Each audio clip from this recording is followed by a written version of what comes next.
Ma'am আপনার order. Thank you. Ma'am, আমি আপনার কাছে একটা রিকোয়েস্ট করতে পারি? আসলে আমার মেয়ের খুব খিদে পেয়েছে, আমি একটুখানি আপনার ঘরে বসে ওকে খাবার খাওয়াতে পারি? হ্যাঁ হ্যাঁ নিশ্চয়ই, আসুন ভেতরে আসুন। Thank you ma'am. এই তো মা হয়ে গেছে। আর শোন না মা। ওর বয়স কত? ম্যাম এই 1 বছর ওর বয়স। আচ্ছা, ওকে সাথে নিয়েই কাজ করো? হ্যাঁ ম্যাম, আর কোনো অপশান নেই। বাড়িতে আর কেউ নেই? না ম্যাম, শুধু আমি আর ওই থাকি। আর ওর বাবা? আসলে ম্যাম, ওর বাবার সাথে আমার বিয়ে হয়নি। কেন? আসলে আমরা যখন জানতে পারলাম যে ওই পৃথিবীতে আসতে চলেছে, তখন আমরা কলেজে পড়ি। আমি ওকে কথাটা বলেছিলাম, ও খুব রাগ করেছিল। আমাকে বললো যে তুমি অ্যাবর্শন করিয়ে নাও। তারপর আমরা ডক্টরের কাছেও গেছিলাম, কিন্তু ডক্টর বলল যে এখন অনেকটা লেট হয়ে গেছে। আর তারপরও আমাকে ছেড়ে দিল। ও আমাকে বলেছিল যে ও আমাকে বিয়ে করতে পারবে না, বিয়ে করে আমার আর আমার বাচ্চার রেসপন্সিবিলিটিও নিতে পারবে না।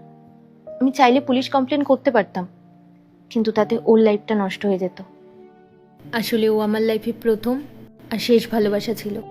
আমার বাবা মাও এইসব বিষয়ে কিছু জানতো না।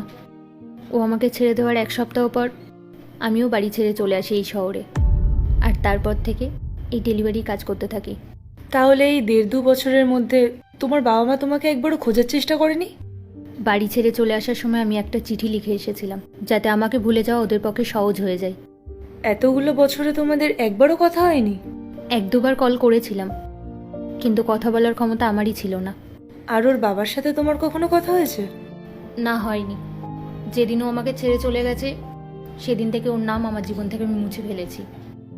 তোমার তো নিশ্চয়ই বাচ্চাটাকে নিয়ে কাজ করতে অসুবিধা হয়? না না ম্যাম, ও খুব শান্ত আর খুব ভালো। ও হয়তো ওর মায়ের কষ্টটা বোঝে। আর ও থাকলে না আমার কাজেও মন বসে, বোরিংও লাগে না।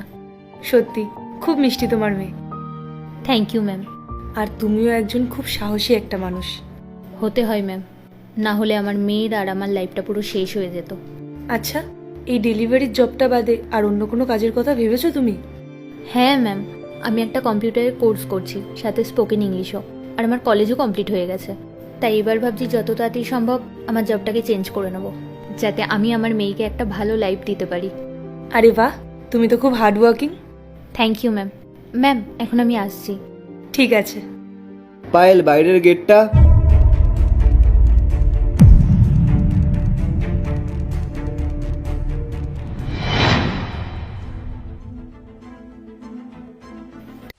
পার্ট 2 দেখতে সাবস্ক্রাইব করো ভেলকু 78M।